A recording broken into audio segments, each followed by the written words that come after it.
So let's start with our next topic, that is solubility product constant. देखो इस topic की ज़रूरत कहाँ से पड़ी, पहले हम एक बार डिस्कस करेंगे सॉल्युबिलिटी का कॉन्सेप्ट. कौन सा कॉन्सेप्ट डिस्कस करेंगे?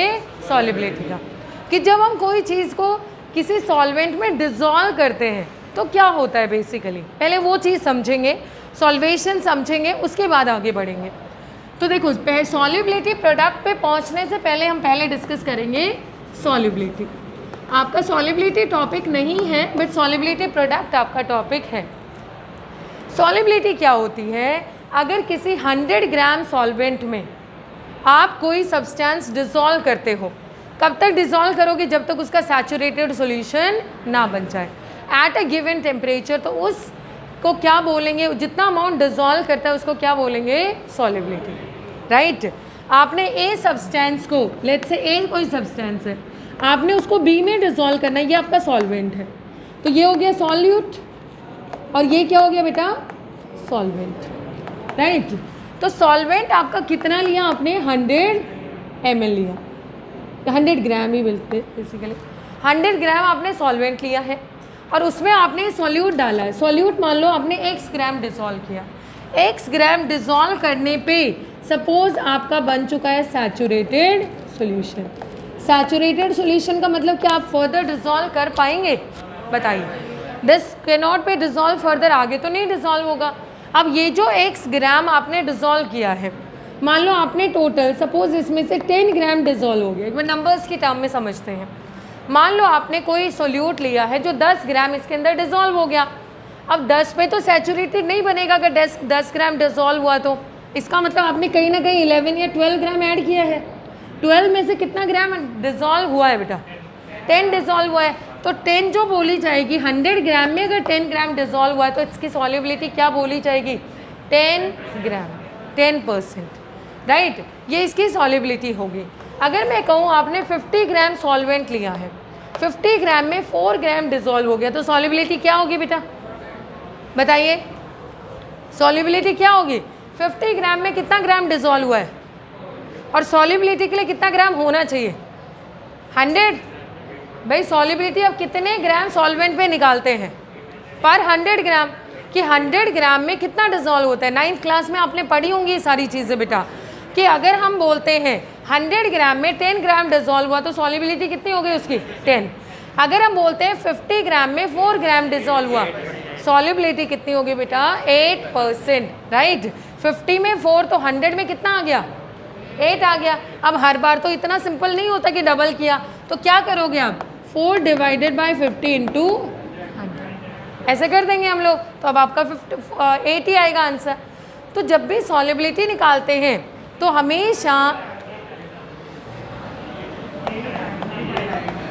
80 तो बोल रहे हैं बेटा. तो अगर हम चेक करें, पहली चीज़ सॉल्युबिलिटी हमेशा एक फिक्स टेम्परेचर पे मेज़र की जाती है. अगर हम टेम्परेचर बढ़ाएंगे तो सॉल्युबिलिटी क्या होगी? ज़्यादातर टाइम क्या होती है? बढ़ती है. Most of the time solubility increases. तो अगर हम किसी सब्सटेंस की सॉल्युबिलिटी रिपोर्ट करते हैं तो this is always mention at a fixed temperature. हम ये नहीं कह सकते कि NaCl की सॉल्युबिलिटी वाटर में इतनी है. हमें मेंशन करना पड़ेगा कि NaCl की वाटर में सॉल्युबिलिटी इस टेम्परेचर पे इतनी है. क्लियर हुआ? अब आगे बढ़ते हैं. अगर डिज़ोल्व कर गया तो हुआ क्या होगा? ए सॉल्यूट आपने डाला है किसके अंदर बेटा? बी के अंदर. जब ए को आप बी के अंदर डालोगे तो डिसोल्यूशन फिनोमिनन क्या होता है? ये तो हो गया सॉल्युबिलिटी. अब देखो डिसोल्यूशन क्या होता है. अगर ए आपस में इंटरेक्ट कर रहे हैं कि नहीं कर रहे? बताओ. आपने जैसे शुगर लिया है तो शुगर सॉलिड होता है, लिक्विड होता है या गैसियस स्टेट में? सॉलिड. और सॉलिड्स का मतलब the molecules are closely interacting with each other और they are far from each other. They are very close to each other. उनके बीच का इंटरमॉलिक्यूलर फोर्स ऑफ अट्रैक्शन क्या है बेटा? Very strong. अब ये मान लो शुगर मॉलिक्यूल्स हैं, इनके बीच का इंटरेक्शन होगा कुछ ना कुछ. आपने इधर क्या ले लिया? वाटर.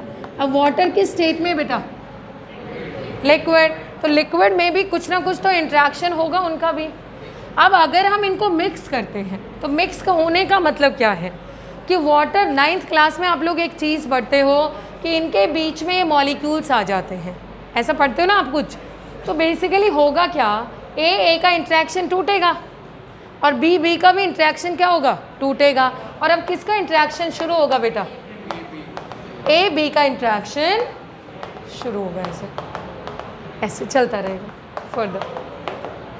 क्लियर हुआ? तो इस प्रोसेस को क्या बोलते हैं हम लोग, डिसोल्यूशन। ए का इंट्रैक्शन टूटा, सोल्यूट का टूटा, सॉल्वेंट का टूटा, और यहाँ पे क्या हुआ, सोल्यूट और सॉल्वेंट का इंट्रैक्शन बनना शुरू हुआ। अब मुझे बताओ, जब कोई चीज़ टूटती है तो एनर्जी क्या होती है, रिक्वायर्ड और रिलीज्ड? वेरी गुड, क्या होती है, रिक्वायर्ड। और कोई चीज़ बनती है तो एनर्जी हमेशा क्या होती है, रिलीज। मैं फिर से आपको बोलूँगी, अगर कोई चीज़ का टूटना आपने एनर्जी लगाई या एनर्जी रिलीज हुई, आपने दम लगाया होगा तो ये बॉन्ड जाके टूटा है, राइट? तो एनर्जी इज बीइंग कंज्यूम्ड। और जब कोई नया इंट्रैक्शन बनता है, कोई दो चीज़ें जुड़ती हैं, तो एनर्जी क्या होती है उस टाइम पे, रिलीज। क्लियर है सबको? यहाँ पे बताओ, जब ए का इंट्रैक्शन टूटा तो ये प्रोसेस कैसा था, एंडोथर्मिक या एक्सोथर्मिक? यहाँ पे एनर्जी रिलीज हुई थी, एब्जॉर्ब हुई थी? एब्जॉर्ब हुई। यहाँ पे भी क्या हुई, और इस केस में क्या हुई, रिलीज हुई। तो हम जब डिसोल्यूशन बोलते हैं तो हम सिर्फ इन दो की एनर्जी देखेंगे या नेट एनर्जी देखेंगे? नेट एनर्जी हम चेक करेंगे। और जिस प्रोसेस में डिसोल्यूशन होने के बाद तीनों का एनर्जी, यहाँ पे क्या हुआ, ये एंडोथर्मिक एनर्जी जब भी रिक्वायर्ड होती है तो प्रोसेस कैसा होता है, एंडो। ये भी कैसा हुआ, और ये क्या हो गया बेटा, अब हमें तीनों का चेक करना पड़ेगा एंथैल्पी। सपोज एंथैल्पी यहाँ पे डेल्टा H1 है, यहाँ पे एंथैल्पी क्या है, डेल्टा H2, और यहाँ पे एंथैल्पी क्या है, डेल्टा H3। तो जो नेट एंथैल्पी आएगी डिसोल्यूशन की, वो क्या आएगी, delta H1 plus delta H2 plus delta, plus हमने यूँ लगाया है क्योंकि रिलीज का मतलब होता है नेगेटिव और एब्जॉर्ब का मतलब क्या होता है, पॉजिटिव। तो साइन तो हमने यही इंक्लूड कर लिया है। तो तीनों का जब हम सम करते हैं तो हमें पता चलता है वो डिसोल्यूशन फिनोमिनन आपका एंडोथर्मिक है या फिर एक्सोथर्मिक है। ये चीज़ क्लियर हुई? अब हम पढ़ते हैं कि हम इसको इक्विलिब्रियम में क्यों पढ़ रहे हैं, हम क्यों सॉलिबिलिटी को इक्विलिब्रियम में लेके आ रहे हैं, वो चीज़ चेक करते हैं। देखो, कुछ सब्सटेंसेस, जैसे मैंने कहा नमक पानी में अच्छे से घुलता है या बड़ा ही कम घुलता है, ये बताओ बेटा। शुगर है, अच्छे से डिज़ोल्व होता है। बट आप एक रिएक्शन पढ़ते थे, प्रेसिपिटेशन रिएक्शन, क्या बनाते थे उसमें बताओ, प्रेसिपिटेट बनाते थे। जैसे कोई प्रेसिपिटेशन रिएक्शन के एग्जाम्पल बताओ बेटा। AgNO3 plus NaCl gives you what? Right बेटा, आपका ये बन गया प्रोडक्ट। अब देखो यहाँ पे इसके साथ हम लिखते हैं एक्वस, यानी पानी में घुल जाता है। इसके साथ भी क्या लिखेंगे, और इसके साथ लिखेंगे सॉलिड, और इसके साथ भी क्या लिखेंगे बेटा, जहाँ जहाँ हमने एक्वस लिखा है इसका मतलब वो पानी में ऑलमोस्ट कंप्लीटली घुल गया, और जब हमने सॉलिड लिखा इसका मतलब वो प्रेसिपिटेट के फॉर्म में आ गया। तो अब देखो, अगर मैं लूँ NaCl में आपने डाला बेटा पानी, आपने सॉलिड NaCl लिया, उसमें क्या डाल दिया आपने, पानी। क्या कंप्लीटली घुल जाएगा पानी में, बताओ? घुल जाएगा। Na positive aqueous plus Cl negative हो गया बेटा। आपने लिया शुगर, वो भी पूरा घुल जाएगा, KCl वो भी पूरा घुल जाएगा। बट अगर हम लेते हैं AgCl आपने लिया, क्या ये पानी में घुलता है, बताओ? नहीं घुलता। बट ऐसा नहीं है कि बिल्कुल भी नहीं घुलता, ये पानी में थोड़ा बहुत घुलता है। तो थोड़ा बहुत घुलने का मतलब ये पूरा टूटेगा या थोड़ा बहुत ही टूटेगा? और थोड़ा बहुत टूटने का मतलब क्या, इक्विलिब्रियम आएगा? जहाँ पे पार्शियल हो गया वहाँ पे क्या पॉइंट आ गया बेटा, इक्विलिब्रियम। तो यहाँ पे आ गया ये इक्विलिब्रियम, और हमें क्या मिल गया बेटा, AgCl। ये सॉलिड था, आपने इसमें पानी डाला, अब ये AgCl क्या बना, थोड़ा बहुत एक्वस बना है, या यूँ कह दो Ag positive aqueous plus Cl negative. इसको भी आप ये लिख सकते थे बेटा, NaCl। ये चीज़ क्लियर हुई?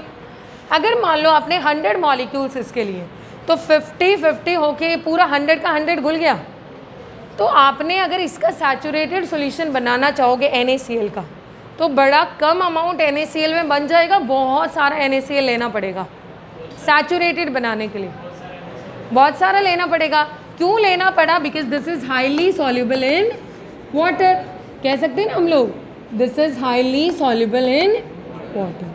और इसको क्या बोलेंगे, हाईली या sparingly? This is sparingly soluble in water, right बेटा? क्लियर हुई ये चीज़? तो जो चीज़ें स्पेरिंगली सॉल्युबल हैं, जैसे बेरियम सल्फेट, लेड सल्फेट, ये जो ऐसे सब्सटेंसेस हैं, AgCl, barium sulphate, lead sulphate, ये सारी जो चीज़ें हैं, दे आर हाईली सॉल्युबल और sparingly soluble? They are sparingly soluble in water. Clear है बेटा? तो ऐसे सब्सटेंसेस में क्या लग जाता है आपका? इक्विलिब्रियम। तो अगर हम यहाँ से चेक करें कि कितना AgCl पानी में घुला है, तो कैसे निकालोगे? यहाँ पे एक आप इक्विलिब्रियम कांस्टेंट लगाओगे। So according to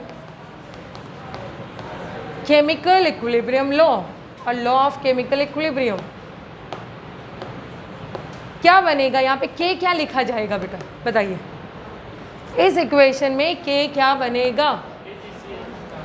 Ag positive लिख दे, Cl negative divided by AgCl solid लिख दे बेटा। क्लियर है? और Ag, अब आप खुद बताना मुझे, अगर ये आपने, जैसे हमने कहा 0.1 मोलर भी लिया है, तो यानी बहुत ज़्यादा मोल्स हैं इसके, बहुत ज़्यादा मॉलिक्यूल्स हैं इसके, तो अगर उतने मॉलिक्यूल्स में कोई 25-30 टूट भी गए या वाटर में डिज़ोल्व कर भी गए, तो क्या इसको हम कांस्टेंट मान सकते हैं जो सॉलिड हमने लिया था? बताओ, सॉलिड्स का कॉन्सेंट्रेशन हमने हमेशा क्या माना है बेटा? कांस्टेंट माना है।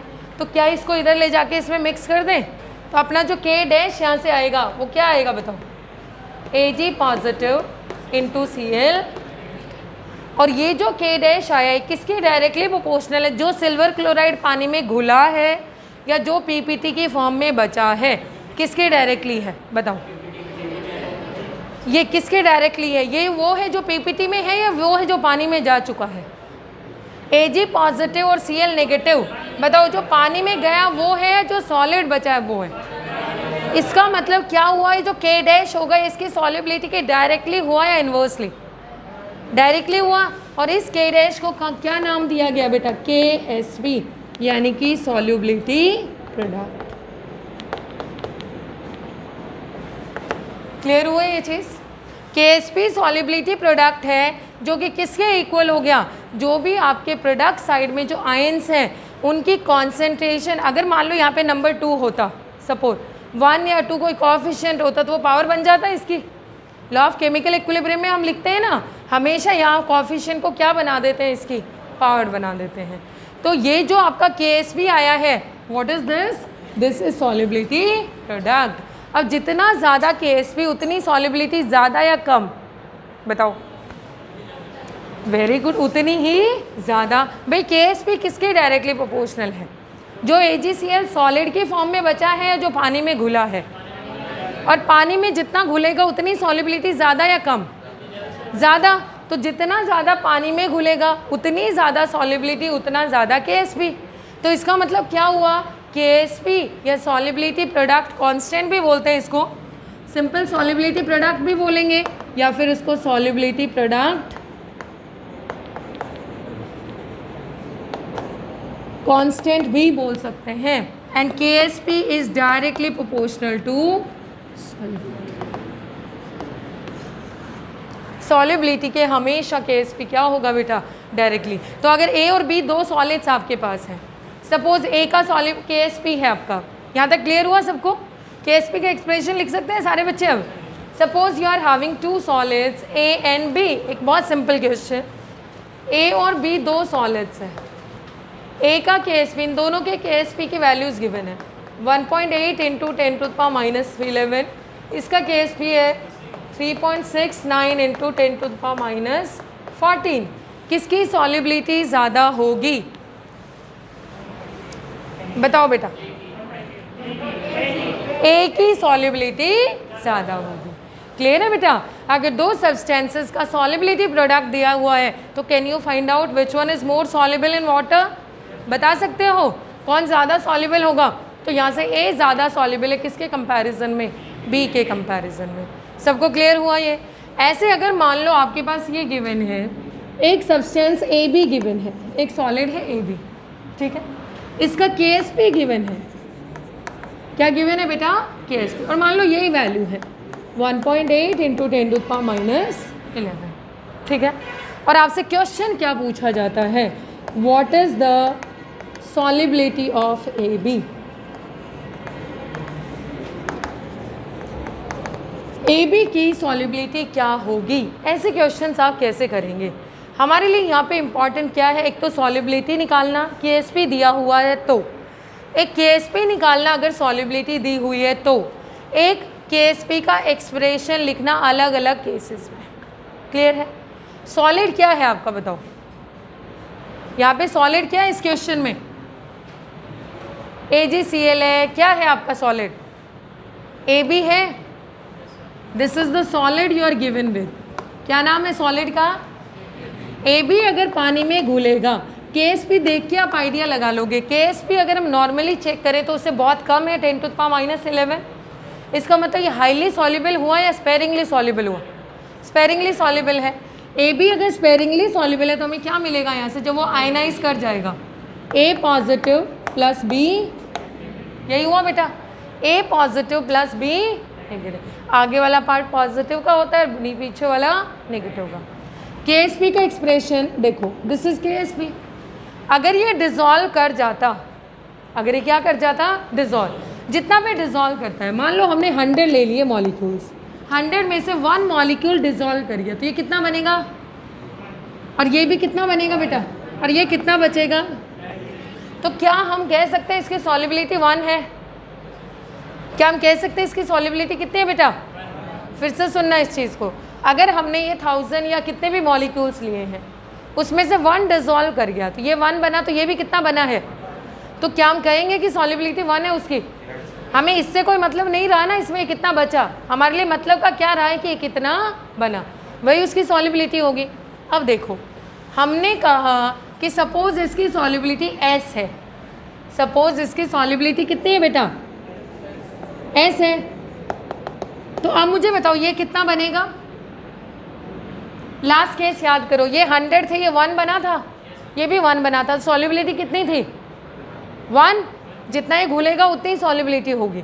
हमने कहा सॉल्युबिलिटी S है, इसका मतलब ये कितना बना है? S। और ये भी कितना बना है बेटा? क्लियर हुआ? अब KSP का एक्सप्रेशन बताओ क्या बनेगा? Is equals to A positive into B, यही होगा KSP। KSP किस पॉइंट पे होता है? जब ये सैचुरेटेड सॉल्यूशन बन चुका है। और ध्यान रखना बेटा, जब KSP यानी कि जब इक्विलिब्रियम कब आएगा? When there will be a saturated solution, जिसके बाद वो डिसॉल्व नहीं होगा। तो KSP का एक्सप्रेशन ये आ गया। तो S इंटू S लिख दें इसको, S स्क्वायर लिख दें। S square is equals to क्या आ गया बेटा? KSP की वैल्यू कितनी है? 1.8 इंटू 10⁻11। अब बताओ S की वैल्यू क्या आ गई आपकी? बताइए बेटा। Under root 1.8 into 10⁻11।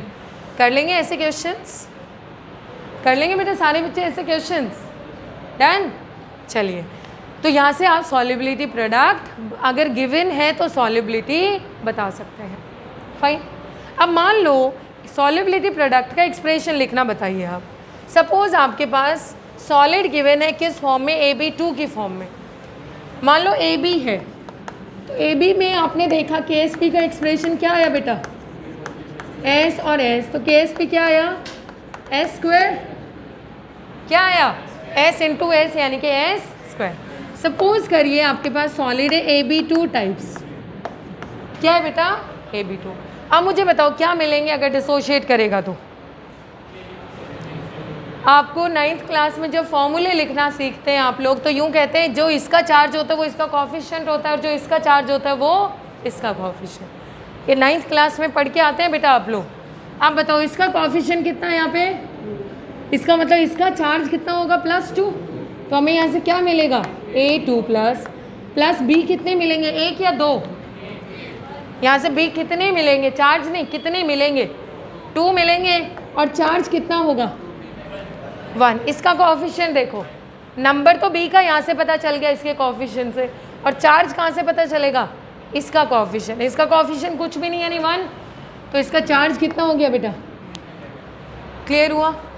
अब बताना, अगर ये एक सिंगल टूटेगा, अगर सिंगल टूटेगा तो ये हमें कितना मिलेगा? अगर 100 में से, समझने की कोशिश करना इस चीज़ को, अगर ये 100 थे तो ये 0 0 शुरू में, 100 में से सपोज 1 आयनाइज कर गया, 1 अगर सॉल्युबलाइज कर गया तो ये कितना मिलेगा? इसमें एक में ये एक प्रेजेंट है और इसके एक में ये कितने प्रेजेंट है, 2। तो इसका मतलब अगर ये 1 टूटता है तो ये 1 मिलेगा और ये कितने मिलेंगे बेटा? तो अगर सॉल्युबिलिटी S है तो ये S और ये कितना मिलेगा? यही चीज़ आपने समझनी है। क्लियर हुई ये चीज़?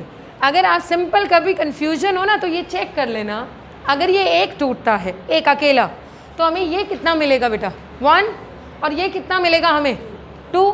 तो अगर सॉल्युबिलिटी S है, इसका मतलब ये S और ये कितना हो गया, 2S। फाइन। अब बताओ KSP का एक्सप्रेशन क्या आएगा? KSP का पहले A और इसकी फॉर्म में बताओ, A और B की फॉर्म में, A2 positive into 2B negative, और क्लियर हो गया बेटा? 2B नेगेटिव नहीं, B negative to the power 2, यानी according to law of chemical equilibrium है। अब चेक करना, A2 पॉजिटिव का मतलब क्या हुआ बेटा, S, और B नेगेटिव का मतलब 2S, और 2S का क्या बन गया formula, 4S। Did you get it? कई बार सिंपल आपका, ये तो आपका जो 11th क्लास का पेपर होता है उसमें आता है इस टाइप का क्वेश्चन बेटा, not for your competitive examination but for your normal 11th class CBSE paper, this type of question can be asked. आपसे सिंपली बोलेंगे write down the expression for KSP।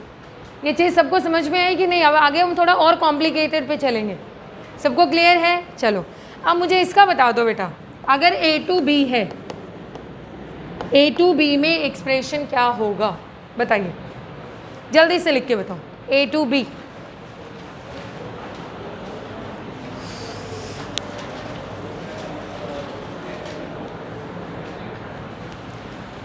what will be the expression of KSP for A2B types? मुझे लगा था तुरंत answer आ जाएगा।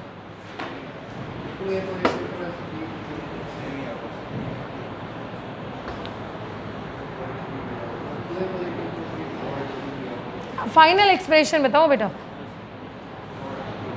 Yes, somebody said it. वही तो मुझे लगा तुरंत ही बोल दोगे। क्या आंसर आएगा A2B में भी बेटा?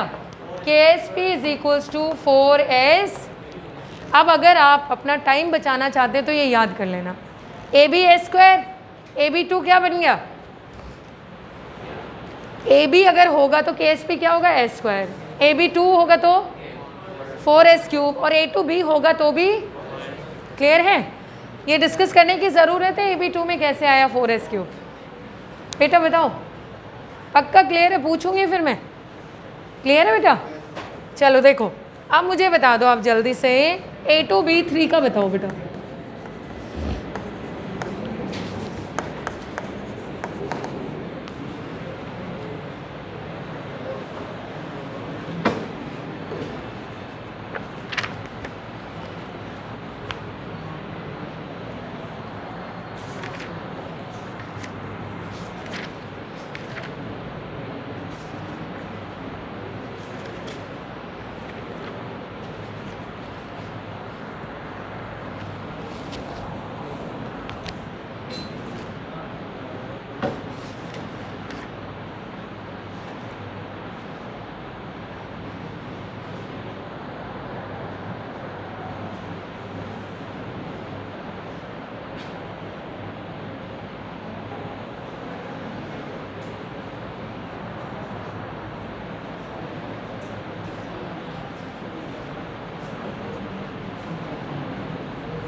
कितना आया बेटा? 108। Very good. कितने बच्चों का ये आंसर आया? बहुत बढ़िया। 1 2 3 4 5 6, बहुत ही बढ़िया, वेरी गुड। एक बार चेक करो, बहुत सिंपल है बेटा। What you are given with A2B3, बोलो क्या लिखेंगे हम इसको? 2A3 positive plus 3B2 negative. देखो नंबर ए का कितना मिलेगा? 2। ये ध्यान रखना, ए कितने मिलेंगे बेटा? 2। लेकिन ए का चार्ज कितना होगा इसका? तो 2A मिले, ए का चार्ज +3। बी की अगर हम बात करें तो कितने मिलेंगे? 3, और चार्ज कितना होगा? 2। अगर ये S है और ये अगर सॉल्युबिलिटी S है तो 2S मिलेगा, और ये कितना मिलेगा बेटा?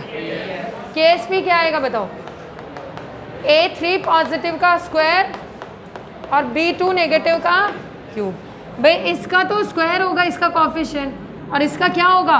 क्यूब। अब बताओ A3 पॉजिटिव का स्क्वायर यानी कि 2S का स्क्वायर, और B2 नेगेटिव का क्यूब यानी कि 3S का क्यूब। शायद 108S5 आ जाएगा आपका। बाकी नेक्स्ट क्लास में कंटिन्यू करेंगे हम लोग, ठीक है बेटा?